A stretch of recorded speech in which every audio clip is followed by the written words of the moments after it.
विचारांचे व्यासपीठ असलेले न्यूज लाईव्ह चंदगड या लोकप्रिय यूट्यूब चॅनेलला लाईक करा, सबस्क्राईब करा आणि शेअर करा।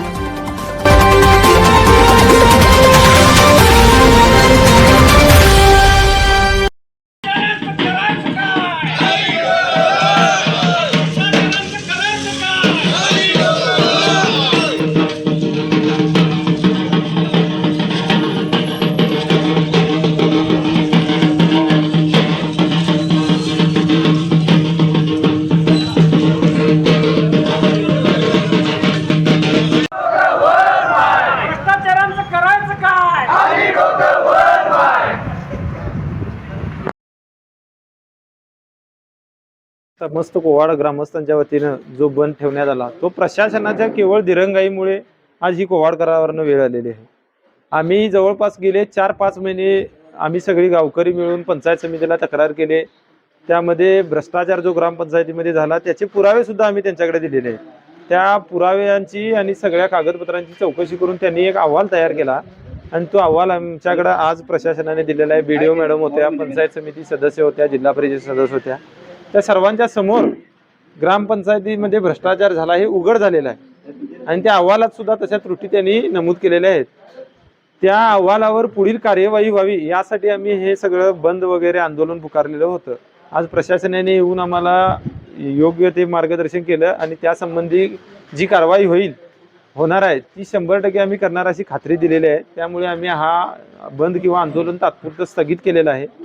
त्यानंतर पुढील कारवाई झाली नाही तर आम्ही हे परत आंदोलन उभे करू आणि परत याचा निकाल लागेपर्यंत आम्ही समस्त गावकरी लढत राहू या ठिकाणी आम्ही ही ग्वाही देतो। यासाठी प्रॉपर असा काही कालावधी देण्यात आलेला आहे? कालावधी असा काही दिलेला नाही, पण बीडीओ मॅडम म्हणतात आम्ही अहवाल वरिष्ठ कार्यालयाकडे पाठवलेला आहे। त्या वरिष्ठ कार्यालयाकडून जी काही कार्यवाही होईल ती त्यांच्याकडून होईल। आम्ही त्या संदर्भात काय सांगू शकत नाही असं स्पष्ट उत्तर बीडीओने दिलेलं आहे। गेले 6 महिने कोवाड ग्रामपंचायतीचा जो भोंगळ कारभार चाललेला होता आणि त्यांनी जो भोंगळ कारभार करून प्रचंड म्हणजे गावची लूट चालवली आहे, त्याबद्दल आपल्या गावातील सर्व तरुणांनी आवाज उठवून प्रशासकीय यंत्रणेला वेळोवेळी पत्र देऊन त्यांनी मागणी केली होती की हा भोंगळ कारभार आहे, याच्यावर तुम्ही कारवाई करा।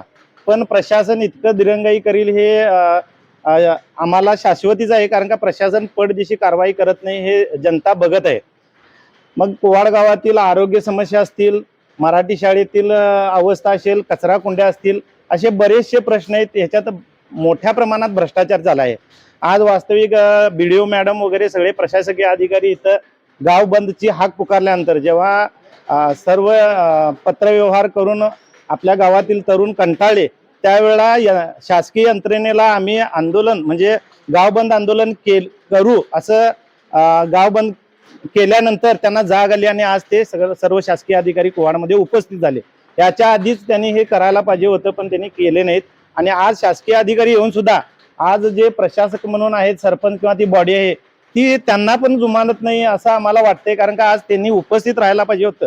गावचे प्रशासक बॉडीनी सरपंच असतील किंवा सदस्य असतील, पण ते कोणीही उपस्थित इथं झाले नाही, त्यांचा आम्ही धिक्कार करतो आणि प्रशासनानं यांच्यावर त्वरित कारवाई करून कोवाड जनतेला एक आश्वस्त करावं की आम्ही ग्रामस्थांच्या सोबत आहोत, ना की ह्या भ्रष्टाचारांच्या सोबत आहोत हे दाखवून देऊ नये। त्यांनी गावाच्या सोबत आहेत हे दाखवून द्यावं ही त्यांना नम्र विनंती करतो। भ्रष्टाचाराबद्दल आम्ही पुरावे सादर केले होते, आम्हाला बऱ्याच त्रुटी आढळून आल्या होत्या। त्याच्या पुराव्यासहित सगळ्यात पहिला आम्ही मार्च महिन्यात पांडुरंग वांद्रेने आम्ही बीडीओ मॅडमना लेटर दिलं होतं की या भ्रष्टाचाराची चौकशी व्हावी म्हणून। त्याच्यानंतर जानबा कांबळे, कलापांना, भैयादा वगैरे सगळ्यांनी बरीच निवेदन दिली होती। त्याच्यावर त्यांनी खूप दिरंगाई केली, त्या भ्रष्टाचाराची चौकशी नाही केली, त्याच्यात बऱ्याच त्रुटी आढळून आल्या। तरी सुद्धा त्यांनी एवढ्या विनवण्या करून सुद्धा त्यांनी त्याच्याकडे लक्ष नाही दिलं, पंचायतीच्या कारभाराकडे।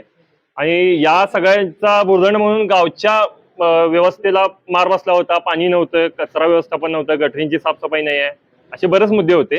मग आता हे मेन आज जे गाव बंद केलंय ते ह्यांच्या दिरंगाईसाठी, पंचायत समिती आणि जिल्हा परिषदच्या दिरंगाईसाठी आम्ही केलं होतं। लवकर त्यांनी त्यांच्यावर आता अहवाल आम्हाला काल दिलाय, ज्याच्यात ग्रामसेवक आणि सरपंच हे दोषी आहेत असं त्यांनी दिलंय आणि त्याच्यात 10 लाखाचा अपहार झालाय असं त्यांनी दिलंय। हे फक्त 7 मुद्द्यांचं आहे, अजून आम्ही 10 मुद्दे दिलेत त्यांना। त्या मुद्द्यांची सुद्धा लवकर चौकशी व्हावी आणि जे जे याच्यात दोषी आहेत त्यांच्यावर कडक कारवाई व्हावी, जेणेकरून कोवाडगाव इथून पुढे जे शासन येईल याच्यात ते व्यवस्थित होईल आणि गावाचा गाडा व्यवस्थित चालेल, त्याच्यासाठी हे आजचं आंदोलन होतं. आणि पुढचा विषय त्याच्या की आम्ही अजूनही त्यांना आरटीआय टाकले, 3 महिने झाले आता आरटीआय टाकले, त्यातही त्यांनी भरपूर त्यांचा भ्रष्टाचार आहे असा आमचा आरोप आहे. पण ते आम्हाला ग्रामसेवकने 3 महिने झाली ती अजून आरटीआयची आम्हाला माहिती त्यांनी दिलेली नाही. आणि उलट ते सरपंच मॅडमांना असतील किंवा डेप्युटी सरपंच असणार त्यांना ग्रामसेवक विचारतात आम्ही ती माहिती देऊ का नको. हेही कुठेतरी चुकीचं आहे. जो भ्रष्टाचार झालाय तो येणारच आहे बाहेर, तुम्ही द्या किंवा न द्या, आम्ही काढल्याशिवाय तो उभं बसणार नाही. असे आरटीआय आमचे अजून भरपूर पडले त्याच्यात. त्याची जोपर्यंत तुम्ही माहिती आम्हाला देत नाही तोपर्यंत आम्ही हे विषय कोणतेही मागे घेणार नाही.